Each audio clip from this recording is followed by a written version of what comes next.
मुरैना में आपको कुशवाहा समाज के लोगों का प्रदर्शन दिखाते हैं। पुलिस ने प्रदर्शनकारियों पर लाठीचार्ज किया और नेशनल हाईवे 44 पर चक्का जाम कर विरोध प्रदर्शन कर रहे हैं। पुलिस पर बदमाशों को संरक्षण देने का आरोप भी इन लोगों के द्वारा लगाया जा रहा है। कांग्रेस विधायक पंकज उपाध्याय पर भी गंभीर आरोप है। कुशवाहा समाज की जमीनों पर कब्जा करने का आरोप लगाया जा रहा है। न्याय नहीं मिलने पर उग्र आंदोलन की चेतावनी भी दी गई है। तो जरा आप देखिए कितने गंभीर आरोप यहाँ पर लगाए जा रहे हैं। समाज के लोग यहाँ पर एकत्रित हुए, प्रदर्शन किया, जिसके बाद पुलिस मौके पर पहुंची और इस दौरान पुलिस ने इन प्रदर्शनकारियों पर लाठीचार्ज भी किया है। बताया जा रहा है कि चक्का जाम कर प्रदर्शन कर रहे थे, लोगों को दिक्कतें हो रही थी, जिसके बाद प्रशासन को सूचना दी गई।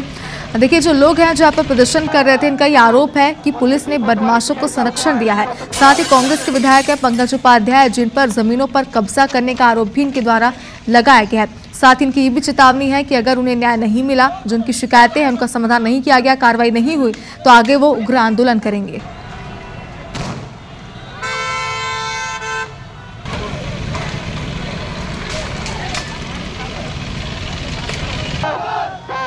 और सिटी कोतवाली पीआई साहब को एसपी ऑफिस बुला ले, कलेक्टर